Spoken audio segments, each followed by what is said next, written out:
Alhamdulillahilladzi arsala rasulahu bil huda wa dinil haq liyudhhirahu 'ala dini kullihi wa kafa billahi syahida. Asyhadu an la ilaha illallah wahdahu la syarikalah wa asyhadu anna Muhammadan abduhu wa rasuluh alladzi la nabiyya ba'da. Wassalatu wassalamu ala asyrafil anbiya'i wal mursalin nabiyina Muhammadin wa ala alihi wa ashabihi man tabi'ahum bi ihsan ila yaumiddin. Ilmu balaghah di pertemuan yang ketiga ini insyaallah kita masih membahas 10 muqaddimah ilmu balaghah. Yang belum ada ininya bisa dilihat di grup ya, sudah saya kirim kertasnya, kebetulan belum sempat nyetak lagi.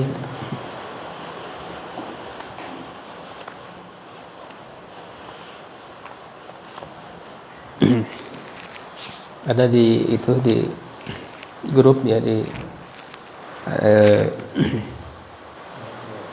Microsoft Word ya.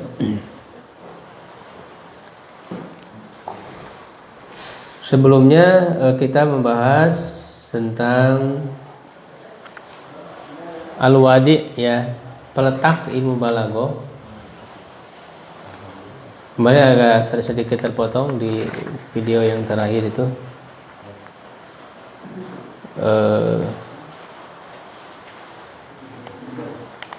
Bahwa ilmu balaghah ini pada mulanya tersebar ya di dalam kitab-kitab tafsir para ulama ya, ketika menjelaskan kemujizatan Al-Quran, sisi kemujizatan khususnya kebahasaannya, dan juga di kitab-kitab syarah dari syair-syair ya, karena syair-syair itu kan adalah sastra, yang pembentukan sastranya itu tentu didasari dengan kaidah-kaidah, yang kaidah-kaidah itu menjadi tersusun dalam ilmu balaghah. Juga kritiknya dan muhadharah para ahli sastra ya. Di sini sudah disebutkan kitab-kitab apa saja yang telah ditulis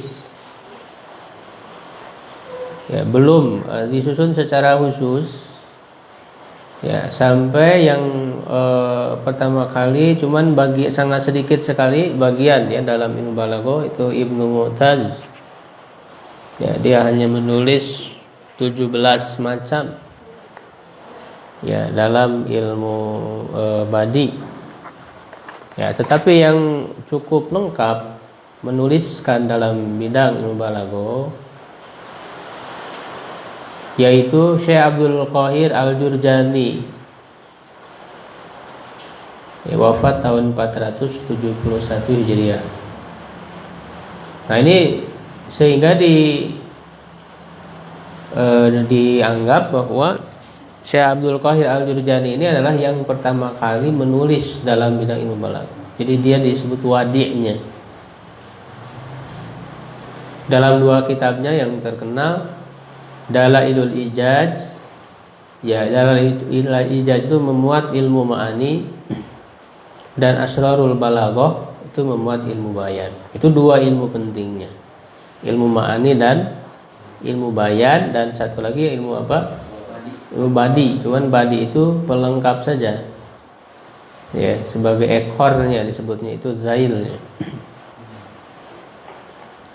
ya. Tetapi kitab ini sebagaimana kitab-kitab yang awal ya dalam penulisan bidang ilmu itu biasanya belum tersusun secara rapi.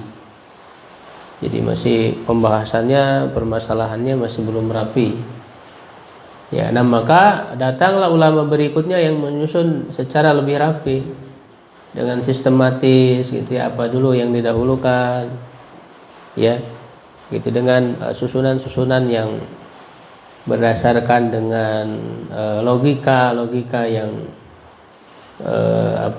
rapi ya, atau disebut dengan istilah tartib mantiki gitu ya. Nah, baru disusun secara lebih rapi itu oleh As-Sikaki, ya, Sirajuddin Yusuf bin Muhammad bin Ali As-Sikaki Al-Khwarizmi, ya, walaupun dia berakidah Mu'tazilah, tapi berperan besar ya dalam ilmu balaghah ini. Kalau Abdul Qahir Al-Jurjani-nya dia Ahlussunnah. Ya, tapi kalau As-Sikaki dia Mu'tazilah, karena memang pada saat itu sedang berkembang aliran Mu'tazilah itu ya dari dalam bidang akidah. Banyak penyimpangan dalam Mu'tazilah itu ya, itu merupakan kajian ilmu akidah. Begitu ya, mudah-mudahan Allah memaafkannya ya, menerima taubatnya. Seperti halnya juga Az-Zamakhsyari juga sama, beraliran Mu'tazilah ya. Dalam kitabnya Al-Kasyaf, itu tafsir Al-Kasyaf, itu sangat cukup ya, dominan membahas sisi balaghahnya gitu ya. Tapi memang dia membawa akidah Mu'tazilah secara halus dalam tafsirnya itu ya.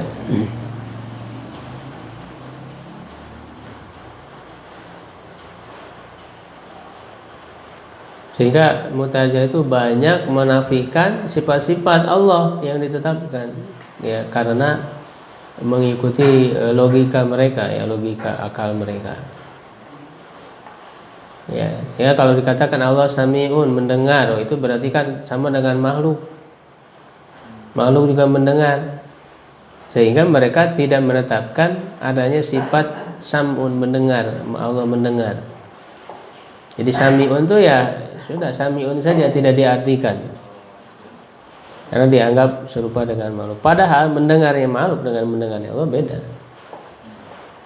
Itu diantara kekeliruan akidah Mu'tazilah. Sehingga di dalam kitab Al-Kasyaf, Az-Zamakhsyari itu secara halus membawa akidah Mu'tazilah. Maka ya kita harus tahu ini Mu'tazilah ya kita tolak, ya, menyimpang. Banyak menolak sifat-sifat Allah. Tetapi perannya ya Zamakhsyari ini cukup besar juga dalam ilmu balaghah ini, sehingga yang ditulis oleh As-Sikaki itu dalam kitabnya Miftahul Ulum fil Ulumil Arabiyyah. Yang kitab Miftahul Ulum itu ada berisi 3 ilmu, nahwu, tasrif, dan di akhir balaghah. Tapi yang lebih pentingnya balaghahnya, karena dia yang pertama kali menyusunnya secara rapi.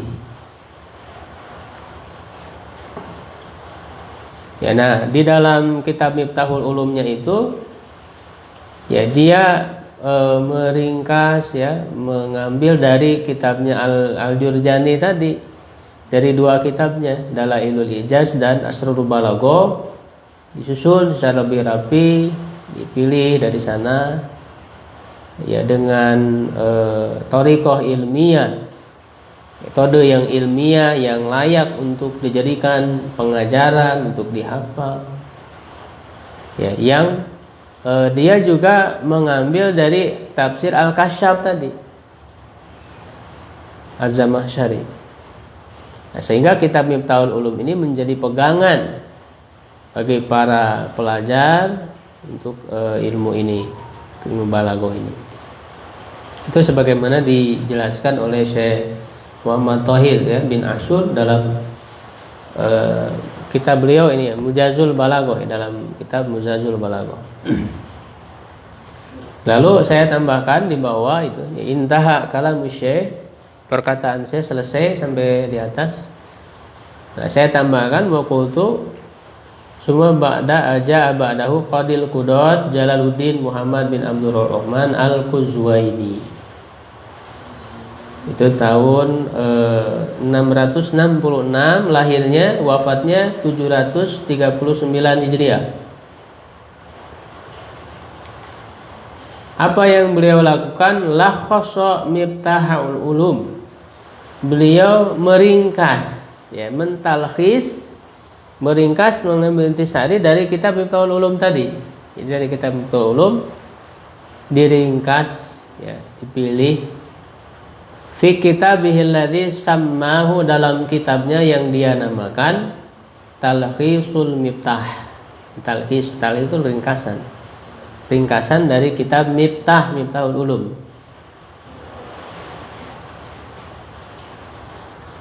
Wa hadzal kitabu ihtamma bihil ulama'u.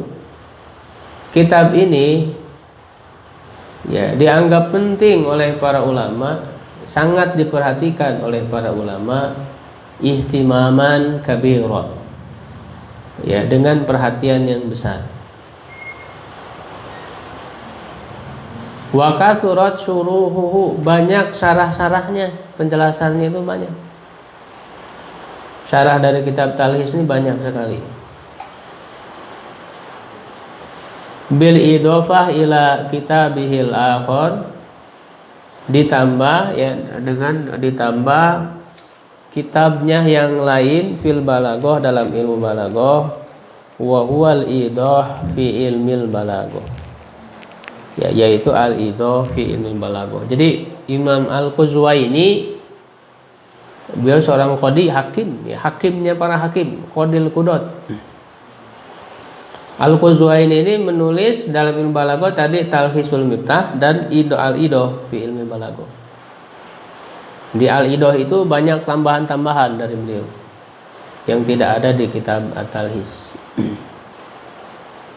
Tsumma nazzama hadzal kitaba asy-Syaikh Jalaluddin Abdurrahman Ibnu Abi Bakrin As-Suyuti, Imam As-Suyuti.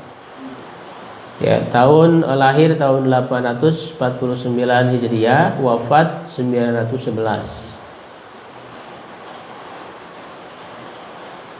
Fi nadmihi Uqudul Juman, dalam nazomnya, yaitu nama kitab nazomnya Uqudul Juman. Jadi kitab talkhisnya Al-Quzwaini tadi itu disusun dalam bentuk nazom, dalam bentuk bait-bait, ya, syair, tentu dengan penambahan-penambahan dari beliau yang tidak ada di At-Talkhis, ya, beliau tambahkan. Itu memang kebiasaan para ulama, ya, khususnya Imam Suyuti, ketika beliau menazomkan suatu kitab, ya, tidak hanya menazomkan apa adanya, tapi ada yang menurut beliau yang lebih tepat begini, dirubah, ya, dan yang apa yang harus ditambahkan dia tambahkan. Termasuk juga dalam nazom Imam Suyuti ini juga ditambahkan tambahan-tambahan yang diambil dari kitab Al-Idah tadi Al-Quzwaini, tambahan-tambahannya. Nah, sehingga Uqudul Juman ini dipelajari di mana-mana, dan dia berisi 1000 bait. Alfiyah, makanya disebut juga Alfiyah. Alfiyah dalam ilmu balaghah. Nah, ini rujukan penting dalam ilmu balaghah. Wa ala hadza, berdasarkan hal ini, nastati'u an naqula, kita bisa mengatakan anna wadi'a ilmil balaghah, bahwa peletak ilmu balaghah huwa Syekh Abdul Qahir Al-Jurjani, itu Syekh Abdul Qahir Al-Jurjani, bimakna, ya, maknanya annahu muassisu hadzal ilmi, bahwa dia adalah peletak ilmu ini, ya. Wa awwalu man afrodat tasnifa, dan yang pertama atau orang pertama, ya, yang menulis karya secara tersendiri. Afroda, ya, artinya kan tersendiri, menyendirikan, tasnif dalam penyusunan karya. fihi padanya, waja'alahu dan menjadikannya, ya, menjadikan ilmu balaghah itu ilman mustaqillan, ilmu yang berdiri sendiri, yang tersendiri, terpisah. Mustaqillan. Ya, kalau yang tadi kan istaqalla, merdeka, artinya merdeka dari yang lain, dia menyendiri. Maknanya sama. Ya, mustaqillah itu istaqalla tadi merdeka. Artinya dia merdeka, berdiri sendiri. Kan kalau lawannya merdeka itu dijajah kan, dijajah oleh yang lain. Ya, belum berdikari ya, berdiri sendiri, mandiri. Nah, Indonesia ketika merdeka artinya dia mandiri. Berdiri sendiri, tidak diatur oleh orang lain. Nah, begitu juga ilmu balaghah itu merdeka daripada ilmu-ilmu yang lain, sehingga dia berdiri sendiri menjadi ilmu tersendiri. Nah, sebelum itu masih bercampur dengan ilmu-ilmu yang lain gitu. Ada di ilmu tafsir, ya ada di syarah mensyarah syair-syair, belum menjadi ilmu tersendiri. Nah, yang membuat menjadi ilmu tersendiri itu adalah tadi ya Abdul Qahir Al-Jurjani. Al-ismu nama, ya nama ilmu ini apa namanya? Sama ya pakai tasdid, sama ulamaul lughah. Para ulama ahli bahasa menamakan al-mutaqaddimun yang yang terdahulu, ulama bahasa terdahulu menamakan hadzal ilma, ilmu ini, bi ilmil bayan, dengan ilmu bayan.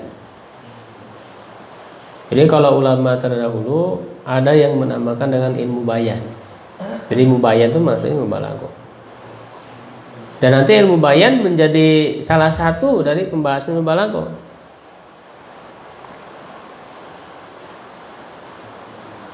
Kal jahid, seperti al jahid yang tadi di awal disebutkan, al-jahid fi kitabihi, dalam kitabnya al-bayanu wa tabyin, bayan dan tabyin.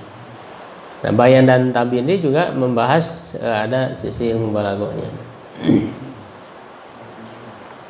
Jadi istilahkan dengan bayan.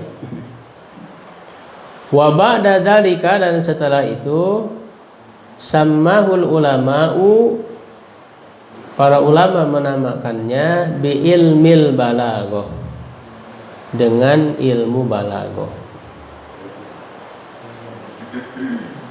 Kaz-Zamakhsyari, seperti Zamakhsyari yang tadi, yang alirannya Mu'tazilah dan menulis kitab tafsir Al-Kasyaf. Nah, beliau pun juga punya kitab lain namanya fi kitabihi Asasul Balaghah. Tidak asasul balaghah, jadi beliau menggunakan istilah balaghah.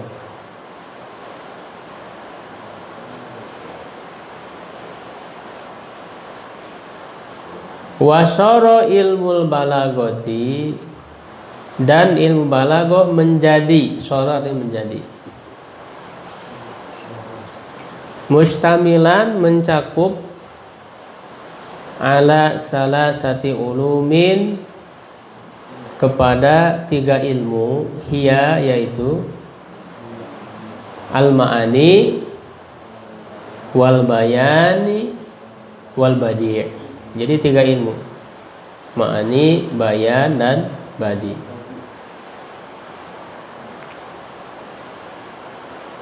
Itu namanya. Kemudian al-istimdad, pengambilan ilmu ini dari mana? Sumber pengambilan ilmunya, istimdad.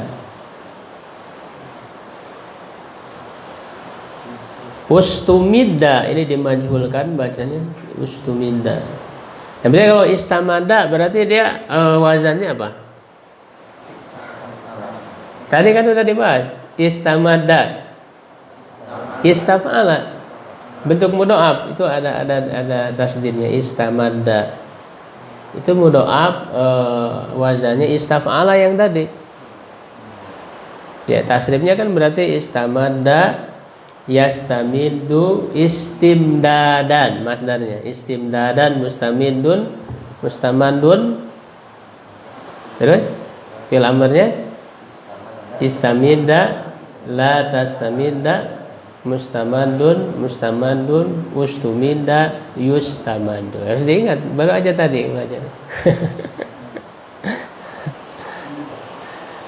Gitu ya.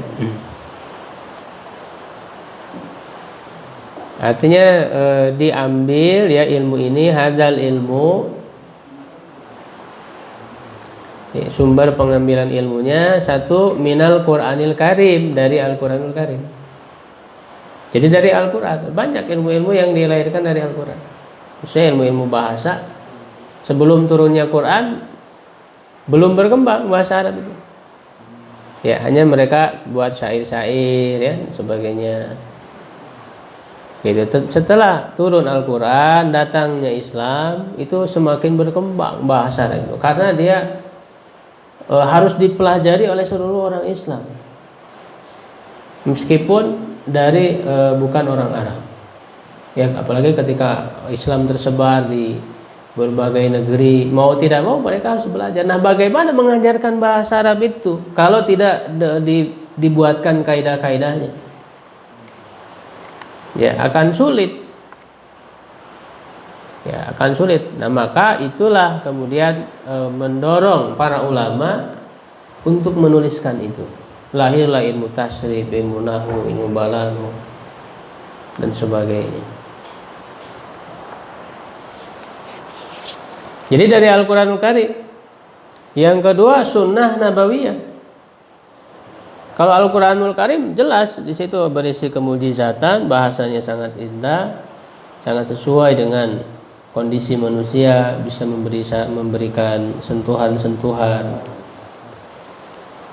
ya kepada hati nurani, kepada bimbingan ya untuk bagaimana ya seharusnya menjalani hidup dan sebagainya. Itu semuanya sangat mengandung balaghah. Sehingga yang paling utama adalah Al-Qur'anul Karim. Makanya nanti kita akan banyak praktek teori-teori balaghah ini ke dalam Al-Qur'an, contoh-contohnya. Walaupun tidak semua teori balaghah ada di Quran, karena ada teori yang khusus dalam perkataan manusia saja, dan itu tidak layak ada di Quran. Jadi betul-betul Quran itu sangat tinggi gitu ya. Kalau hal-hal yang kecil, hal-hal yang kurang bagus tidak ada di Quran. Walaupun dalam ilmu balaghah dibahas. Dalam ilmu balaghah biasa. Jadi tidak semua teori balaghah ada di Quran. Karena teori balaghah juga kan dibuat juga untuk memahami syair-syair yang dibuat oleh manusia. Yang di Quran nggak ada. Ya.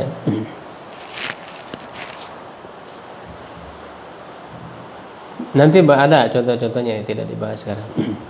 Kemudian sunnah nabawiyah, hadis Nabi juga Allah memberikan keistimewaan kepada Nabi Muhammad ketika menyusun kata-kata. Ya, itu juga bisa digali sisi ilmu balaghahnya. Ya, makanya kata Rasulullah, aku ini diberikan jawami'ul kalim.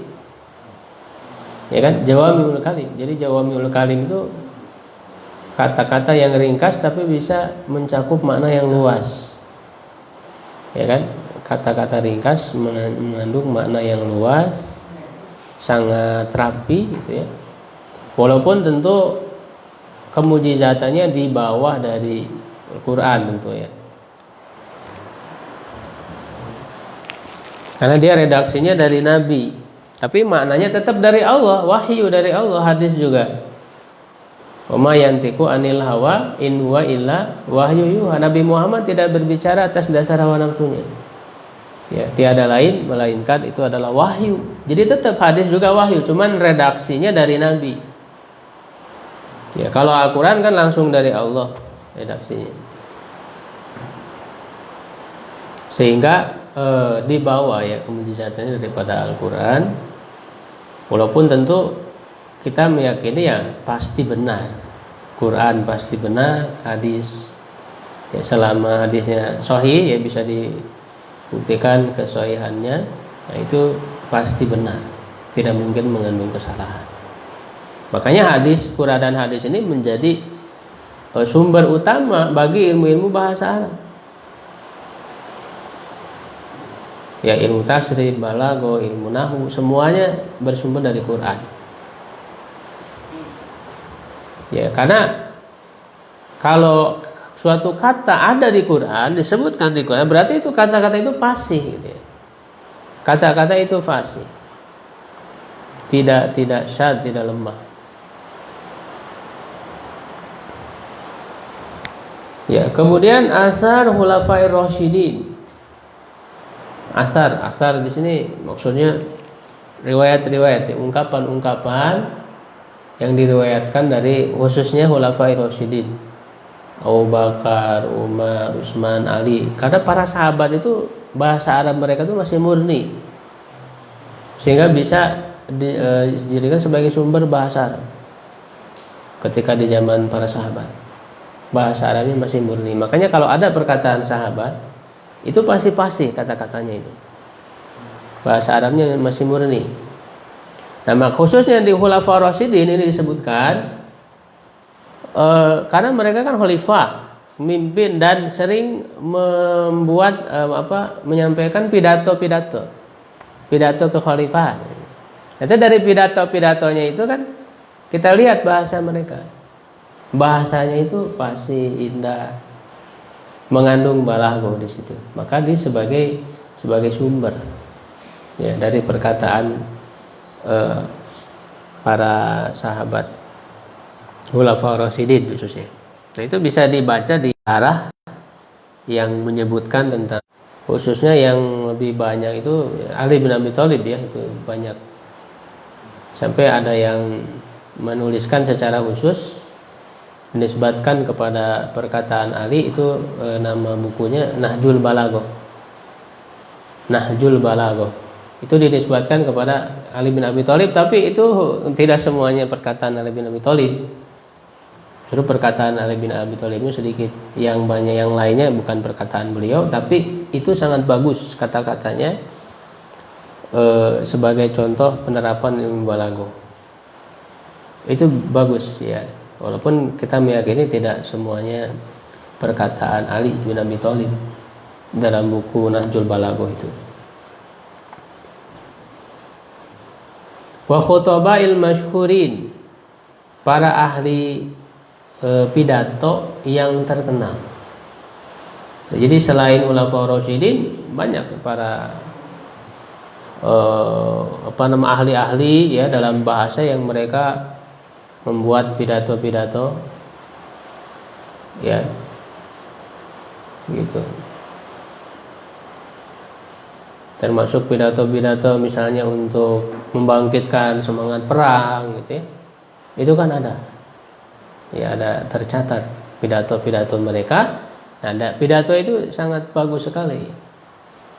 Dan itu kan ketika berpidato untuk membangkitkan semangat perang, berarti kan bagaimana kata-katanya itu disesuaikan ya untuk tujuannya membangkitkan semangat dalam berperang. Itu bisa diambil untuk balaghahnya itu. Wa sya'aril Arab, dan syair-syair orang-orang Arab.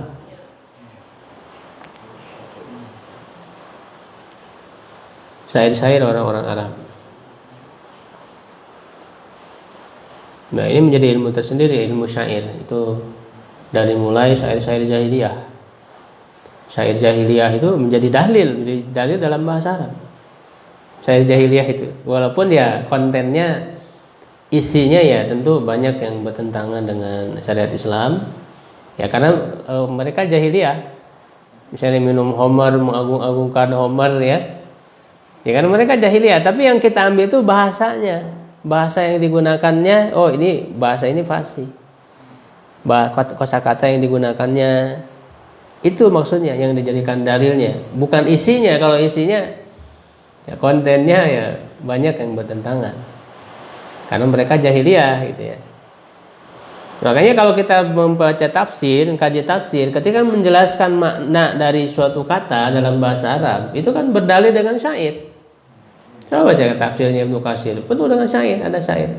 Makna kata ini adalah ini, ya kan, berdasarkan misalnya syair ini, tuliskan syairnya. Pasti ada. Makanya untuk bisa memahami tafsir, salah satunya juga harus paham syair-syair Arab. Karena dia sebagai dalil ketika menjelaskan makna suatu kata, mufradat. Kalau blank sama sekali terhadap syair, pas syair itu pusing dan kumaha syair itu. Tidak, karena memang syair itu agak sulit dipahami kan, bahasa syair itu. Tapi memang syair-syair itu sudah disyarah oleh para ulama, ada penjelasannya. Sudah dijelaskan, tinggal dicari aja kitab-kitab syarah syair ini, syair ini ada. Ya.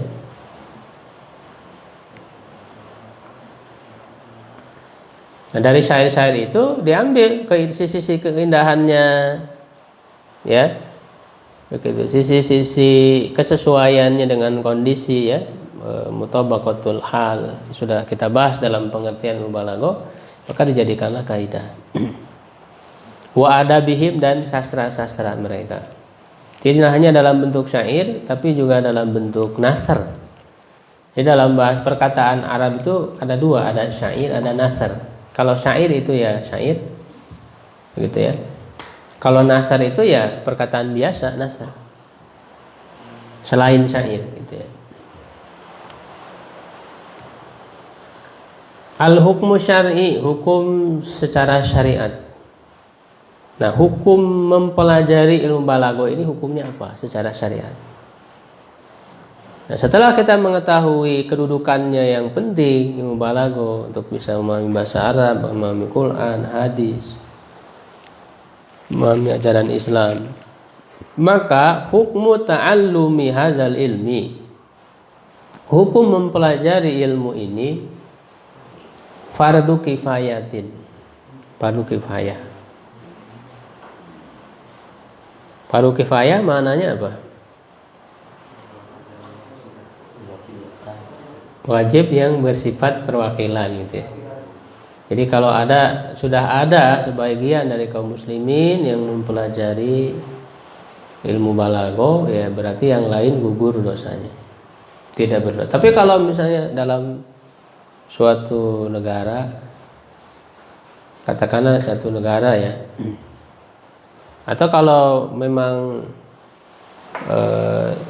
sulit, terlalu luas, kalau negara misalnya Indonesia terlalu luas, sulit dijangkau, artinya harus bisa dijangkau gitu ya oleh orang ketika mereka nggak paham apa makna ayat ini, gitu ya, yang tidak bisa disingkap pemahamannya kecuali melalui ilmu balaghah. Maka kan orang harus mencari untuk memahami itu, maka harus ada ahli balaghah yang tahu. Nah, kalau Indonesia terlalu luas, sulit untuk menjangkau, nah maka harus wilayah yang bisa dijangkau, misalnya apa ya, provinsi lah gitu ya katakan.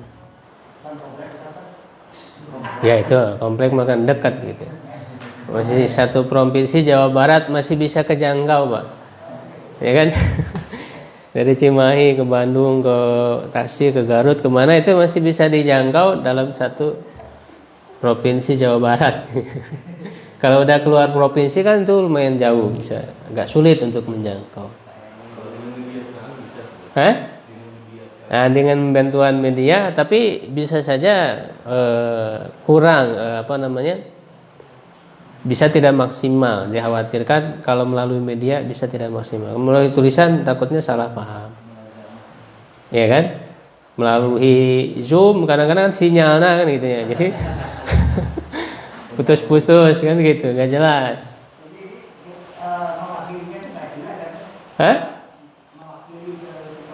Iya, gitu. Paling tidak provinsi lah. Di dalam satu provinsi berarti harus ada ahli ilmu balaghah.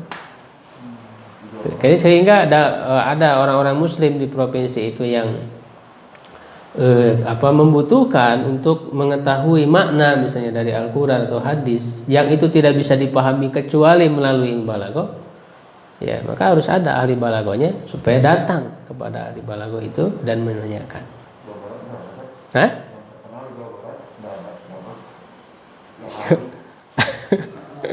Ya sebetulnya kalau untuk dasar-dasar ini banyak yang tahu, yang sudah ahli.